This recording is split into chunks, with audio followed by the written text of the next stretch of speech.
आज मैं आया हूँ एमएलए हॉस्टल के सामने देशपांडे सभागृह में। यहाँ पर गडकरी साहब का जनता दरबार लगा हुआ है। केंद्रीय मंत्री नितिन गडकरी जी यहाँ पर जनता की तकलीफ़ें सुन रहे हैं और उसको सुलझाने की कोशिश करने वाले हैं। हम लोग भी देखेंगे कि गडकरी जी क्या क्या चीज़ें लोगों की, जनताओं की क्या क्या समस्याएं सॉल्व कर सकते हैं। गडकरी जी के जनता दरबार से कुछ लोग हमारे साथ मौजूद है। कुछ लोग वो है जो दीक्षा भूमि आंदोलन जिन्होंने शुरू किया था, और कुछ लोग हैं जो यहाँ पे आए हैं गडकरी जी का संवादन सुनने। देखते हैं इन लोगों की क्या प्रतिक्रिया है। सबसे पहले हम लोग बात करते हैं। सर, आपने दीक्षा भूमि का आंदोलन शुरू किया था, क्या मंशा थी आपकी उसके पीछे? एक्चुअली क्या हुआ है कि दीक्षा भूमि का सौंदर्यीकरण के नाम से वहाँ पर काम चालू था। तो सौंदर्यीकरण के साथ साथ उन्होंने भूमिगत जो पार्किंग का काम किया है, तो हमको बताया गया हमें कि वहाँ पे भूमिगत पार्किंग का काम हो रहा है, लेकिन उसके साथ साथ उन्होंने 2.5 एकड़ जो ज़मीन भूमि खोद के वहाँ पे उन्होंने ऑडिटोरियम और हॉल वगैरह बनाने का उनका प्रयास था। लेकिन हम लोग गुमराह हो गए थे कि उस टाइम क्या हो रहा करके वहाँ पे। लेकिन बाद में हमने देखा तो वो दीक्षा भूमि की ज़मीन 2.5 एकड़ 10 फुट खोद के वहाँ पूरे गड्ढे हो गए थे। वो क्षतिग्रस्त, यानी वो खड्डों के वजह से, जो खोदी गई खड्डों के वजह से जो स्तूप था वहाँ पर स्तूप बना है, वो स्तूप को धोखा था। इसी प्रकार जो श्रीलंका से जो पीपल बोधि वृक्ष लाया है, वो बोधि वृक्ष को भी क्षति पहुँचने वाली थी। इसलिए हम वो काम रोकने के लिए स्मारक समिति के पास में 2 महीने से विनती अर्ज की है, लेकिन उन्होंने कुछ सुना नहीं। इसके बावजूद हमको वहाँ पर आंदोलन करना पड़ा, और इतना तीव्र गति से आंदोलन हुआ वहाँ पे कि हमने वो काम बंद करवाया। और हमारा ये कहना है वहाँ पर कि आपको अगर सौंदर्यीकरण करना है तो कर सकते हैं, लेकिन किसी प्रकार की ज़मीन वहाँ पे खोदना नहीं चाहिए। और जहाँ पे परम पूज्य डॉक्टर बाबा साहब अम्बेडकर के पद पर से पड़े हुए वो ज़मीन है, वहाँ वो भूमि है, वहाँ वो भूमि को क्षतिग्रस्त नहीं करना चाहिए, ऐसा हमारा भारतीय बौद्ध महासभा तरीके से कहना है। और हमने जो आंदोलन किया था उस 1 तारीख को अनाउंस किया था, वैसे हमारे मैं भारतीय बौद्ध महासभा का विदर्भ का प्रमुख हूँ और महाराष्ट्र का संगठक हूँ। इस नाते से मैंने वो आंदोलन छेड़ा, और मुझे मेरे उपासक उपासिका बौद्ध बांधवों ने बहुत प्रोत्साहन दिया, और हमने वो लड़ाई लड़ी और वो उसको हमने बंद करवाया। उसके बावजूद अभी इशू वहाँ पर वो है, कभी ये धम्म चक्र प्रवर्तन दिन विजयादशमी का है, तो विजयादशमी के पहले वो ज़मीन समतलीकरण होना चाहिए, भरना चाहिए। अगर वो ज़मीन समतलीकरण नहीं होती तो वहाँ पे बड़ी भगदड़ मच जाएंगी, क्योंकि वहाँ पे लोगों को जो खड्डे के वजह से लोगों को परेशानी होंगी। वहाँ पे राड है, कॉलम है और बड़े बड़े खड्डे हैं। तो मेरा कहना ऐसा है कि उनको कोई भी हालत में ये विजयादशमी के पहले समतलीकरण होना चाहिए, क्योंकि आज के डेट में वहाँ पे वो काम बड़े धीमे गति से चालू है। इसलिए हम अभी ये निवेदन लेकर गडकरी साहब के आए, क्योंकि गडकरी अभी केंद्रीय मिनिस्टर है, हैवीवेट है, हमारी बात सुनेंगे। और जो बाहर से देश विदेश से और महाराष्ट्र के इतर राज्य से भी वहाँ पर ये विजयादशमी को लोग आते हैं, उनको कोई भी प्रकार की दिक्कत ना हो, कोई प्रकार का उनको कठिनाई न हो, इसलिए हम प्रयासरत है। मैं रात दिवस एक कर रहा हूँ, मैं हर एक के पास में जा रहा हूँ। कलेक्टर को निवेदन दिया, कमिश्नर को दिया, NMRD के संजय मीना साहब को भी मिला मैं 1-2 बार, फिर भी वो काम अभी तक के पूरा नहीं हो रहा है। तो मुझे डर है, हमें लोगों को डर है कि वो काम पूरा होता कि नहीं होता। इसलिए फर्स्ट प्रायोरिटी में लेकर रात दिन करके वो खड्डे वहाँ पर उन लोगों ने बुझाना चाहिए, ऐसा मेरा कहना है। इसलिए मैं भीमराव जी फूसे और मेरे साथ में आनंद सायरे, बोरघाटे जी और जिलाध्यक्ष गोडबोले साहब, ये सब लोग आए हैं और बहुत सारे लोग बाहर हैं। तो ये होना, अगर नहीं होता है ये काम, तो लोगों में और रोष पैदा होगा, और रोष पैदा होने के बाद में वहाँ पर फिर से आंदोलन होकर कुछ भी हो सकता है। तो इसलिए मेरी विनंती है प्रशासन को जल्दी से जल्दी वो खड्डे बुझाने का उन्होंने प्रयत्न करना चाहिए। धन्यवाद, नमो बुद्धाय, जय भीम। अभी जनता दरबार में आए हैं गडकरी जी के, क्या मांग लेकर आए हैं? गडकरी जी से क्या मांग करते हैं? उनसे यही मांग करें कि वो जल्दी से जल्दी इसको बुझाए और सौंदर्यीकरण का काम वो कर सकते हैं। और भारतीय बौद्ध महासभा के नाम से वो दीक्षा भूमि है, उसका भारतीय बौद्ध महासभा के नाम से ही वो ज़मीन होना चाहिए, दीक्षा भूमि। ये हमारी मांग है। आपको क्या लगता है आपकी सारी मांगें पूरी हो सकती है जो गडकरी जी से आप मांग कर रहे हैं? क्योंकि गडकरी जी का एक बहुत बड़ा प्रभाव है महाराष्ट्र की राजनीति या देश की राजनीति में।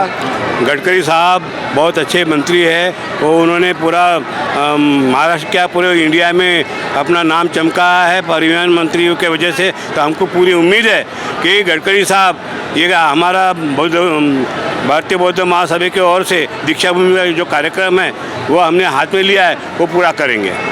क्या अगर आपकी मांग नहीं मानी जाती है या उसको डिले किया जाता है तो आप फिर से आंदोलन का रुख करने वाले हैं? बिल्कुल निश्चित। आपने जैसा कहा कि अगर मांग पूरी होती नहीं तो निश्चित तौर के ऊपर में भारतीय बौद्ध महासभा के साथ साथ सभी संगठनों को मिलकर हम जैसा 1 तारीख को बड़ा आंदोलन खड़ा किए थे उसी प्रकार का आंदोलन हम खड़ा करेंगे।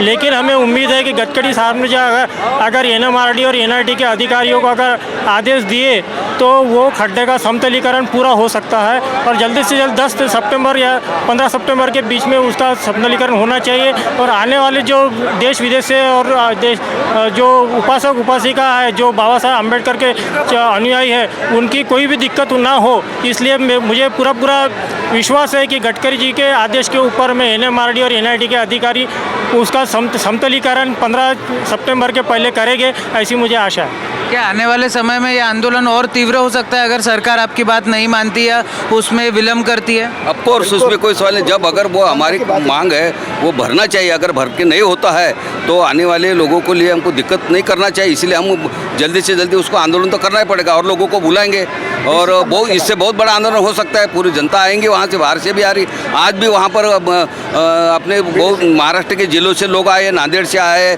वाशिम से आए, नासिक से आए कि दीक्षा भूमि के क्या हो गया करके। वो दीक्षा भूमि का जो खड्डे वो देखकर उनको बड़ा अफसोस लग रहा है कि क्या हो रहा है यहाँ पर करके। तो इसमें कोई राय नहीं, अगर वो 15 सितंबर तक के करते हैं तो ठीक है, अगर 15 सितंबर के पहले अगर नहीं होता है तो हमको फिर से आंदोलन खड़ा करना पड़ेगा और वो सरकार को, कमिश्नर को संभालना मुश्किल जाएगा, ऐसी हम चेतावनी देते हैं। ऐकून घे साहेब, माझ्यावर 2010 पासूनचा अन्याय झाला। कसा 2010 पासून महानिर्मितीचा कर्मचारी आहे। माझे पूर्ण नाव मनोहर महादेव देशमुख। 2010 पासून महानिर्मिती टिपेच कापड केला। आधी काम नंतर सही हा कायदा आहे का? गेल्याबरोबर पहिले सही करावं लागते। मला 2010 पासून उपासवादीनं मारलं, मोदी साहेबाला लिहिले, काय करे एकाही पत्रकारांनी माझी न्यूज नाही छापली। हे बघा, हो मी तुमच्यासारखा आहो साहेब, मला न्याय का दिला नाही? बस हा एक पुन्हा पाहून घ्या। हे खातात तुपाशी, माझे बागा बोलून राहतात तुपाशी।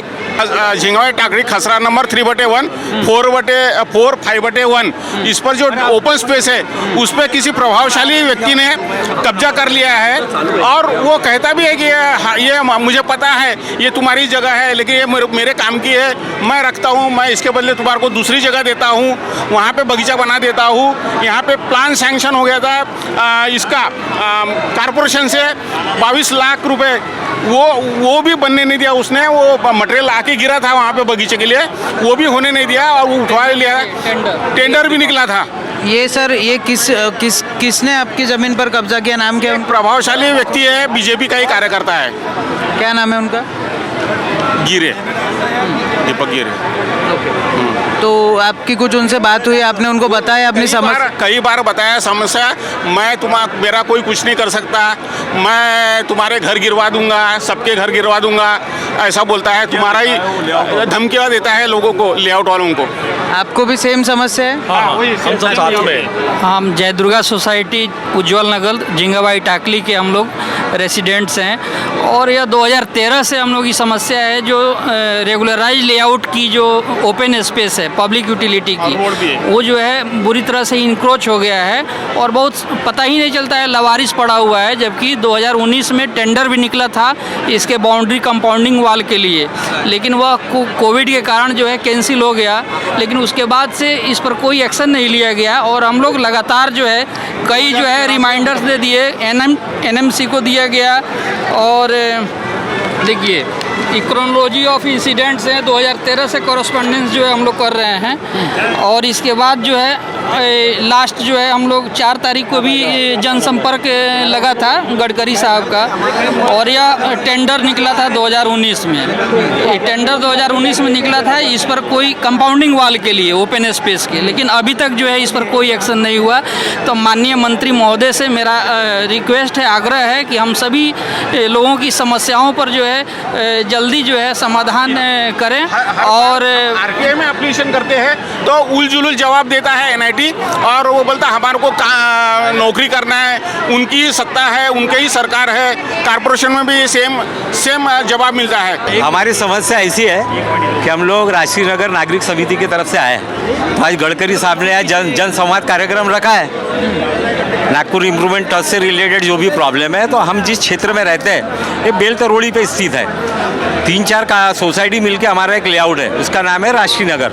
करीबन 900 परिवार हम लोग रहते हैं, लेकिन वो लेआउट में जाने के लिए सिर्फ एक ही रास्ता है, बाहर निकलने के लिए रास्ता नहीं है, जिस कारण आए दिन वहाँ पे एक्सीडेंट होते रहते हैं। तो हम निवेदन लेके एक आए थे, लगातार एनआईटी में हमने कई बार निवेदन दिया, चर्चा बहुत हुई, लेकिन समस्या का हल कुछ नहीं निकला। तो आज हमको उम्मीद है गडकरी साहब कुछ हल निकालेंगे। हमको सिर्फ एक अप्रोच रोड चाहिए नाले के ऊपर से बाजू की पद्मावती कॉलोनी से, ताकि हमारा जो परिवार है सुरक्षित हो जाए और आने जाने में आसान हो जाए। मैं सेक्रेटरी हूँ राजश्री नागरिक समिति का। मैं हमारी समस्या ये है कि 2017 से ये मैटर चल रहा है और बहुत सारे एमएलए के साथ में हमने हमारी मुलाकातें हुई है, लेकिन अभी तक के अप्रोच रोड का और ब्रिज का मुद्दा हल नहीं हुआ है। वहाँ हमेशा एक्सीडेंट होते रहते हैं और एक्सीडेंट की वजह से नागरिकों को काफ़ी हानि होती है और समस्या इतनी गंभीर हो चुकी है कि अगर मान लो ब्रिज या अप्रोच रोड नहीं दिया तो एक्सीडेंट का ढेर लग जाएगा। तो हमारी गुजारिश है, हम इसलिए यहाँ पर आए हैं कि हमारे समस्या का हल हो। हम सोचते हैं कि एमिकेबली पीसफुली हमारी समस्या का हल हो, यही हमारी इच्छा है। बात क्रमांक 1 नारा, यहाँ पे बहुत सारी समस्या है। जाने आने के लिए रोड बराबर नहीं है, पानी आने के बाद में पूरा ये यहाँ तक पानी जमा हो जाता है पूरा, और वहाँ पे एक्सीडेंट बहुत हो रहे हैं। बड़ी बड़ी गाड़ियों का आना जाना बहुत होता है वहाँ पे, और वहाँ पे मूलभूत सुविधा जो है, मूलभूत सुविधा के नाम पे कुछ भी नहीं है। शासन प्रशासन कोई ध्यान नहीं देता। लाइट जाना, शट डाउन होना, और रोडों में स्ट्रीट लाइट नहीं है, कुछ नहीं है, और वहाँ पे नल के पानी की व्यवस्था भी नहीं है कुछ, यानी कुछ भी समस्या का कोई निवारण नहीं हो रहा। शासन प्रशासन, हम किसी के पास जाते हैं तो शासन प्रशासन एनआईटी के पास जाओ, महानगर पालिका के पास जाओ, यानी अपना जो है ठिकरा है वो दूसरे के ऊपर फोड़ देती है और कुछ समस्याओं का निवारण होता नहीं। वहाँ पे जो भी आमदार, नगर सेवक या जो भी है, सब चीज़ें जो है शासन प्रशासन में जो लोग बैठे हैं वो समस्याओं का निवारण कुछ करने की पहल कर ही नहीं रहे। ऐसी बहुत सारी समस्याएं वहाँ, कृपा करके उसकी समस्याओं का ये करो। यही समस्या लेके हम गडकरी साहब के पास आज आए हैं। यहाँ पे जनता दरबार अटेंड करने आए हैं, क्या मांग है आपकी उनसे? हमारी मांग थी कि एनआईटी की जो हमारी कंप्लेंट हमने यहाँ पर दी है, उसमें हमें पुराने एग्रीमेंट की कॉपी हमें चाहिए थी। इसके लिए मैं यहाँ पे आया हूँ। अभी अपनी कंप्लेंट काफ़ी उनको प्रस्तुत कर दी है, अब इसकी सुनवाई कब होगी वो बाद में देखा जाएगा, और मुझे आशा है कि मेरी सुनवाई जल्द से जल्द पूरी होगी और मुझे एक परफेक्ट न्याय मिलेगा। क्या आश्वासन दिया गया है आपको गडकरी साहब की तरफ से? कि भाई एक जो आपने कंप्लेंट दर्ज की है उसका संज्ञान लेकर के वो कार्रवाई पूरी करेंगी और आपको आपका जो भी चाहिए आपको डॉक्यूमेंट वो आपको जल्द से जल्द प्रोवाइड किए जाएंगे। चिंगीच्या भातुकलीसारख्याच आपणही आनंदानं आपला संसार उभारतो, कष्टानं एक एक वस्तू जमवतो, पण अचानक नियती डाव साधते आणि अवघा संसार उधळून लावते। भूकंप, पूर, चक्रीवादळ, गारपीट, वीज कोसळणे अशी अनेक संकट महाराष्ट्रावर आली। त्यात अनेकांचे संसार उद्ध्वस्त झाले। अशा संकटामध्ये गरज असते ती आपुलकीची आणि भक्कम आधाराची, अश्रू पुसून पुन्हा आनंद फुलवण्याची। शासनानं हेच कर्तव्य पार पाडले। आपत्तीग्रस्तांना आर्थिक सहाय्य, सुरक्षित निवारा दिला, त्यांच्या आरोग्याची, मुलांच्या शिक्षणाची काळजी घेऊन त्यांच्या जीवनात आनंद फुलवला। मदतीतून नवजीवन, आनंदाचे पुनर्वसन। आपत्ती व्यवस्थापन, मदत व पुनर्वसन विभाग, महाराष्ट्र शासन। वेदूसारखीच आपणही आपली स्वप्ने प्रत्यक्षात आणण्यासाठी, ती फुलवण्यासाठी जिद्दीनं झटतो, कष्ट करतो, पण अचानक नैसर्गिक आपत्ती येते आणि आपल्या साऱ्या स्वप्नांचं पाणी होऊन ते वाहून जातं। अशा अस्मानी संकटांनी महाराष्ट्रात अनेकांचं अतोनात नुकसान झालं. स्वप्नांबरोबर अनेकांची आयुष्य उद्ध्वस्त झाली. मात्र शासनानं आपुलकीनं त्यांना धीर दिला, भक्कम आधार दिला. केंद्रीय निकषापेक्षाही अधिक मदत केली. लाखांहून जास्त शेतकऱ्यांच्या खात्यात 25% अग्रिम रक्कम जमा केली. आपत्तीग्रस्तांच्या आयुष्यात पुन्हा नवी उमेद जागवून आनंद निर्माण केला. मदतीतून नवजीवन, आनंदाचे पुनर्वसन. आपत्ती व्यवस्थापन, मदत व पुनर्वसन विभाग, महाराष्ट्र शासन.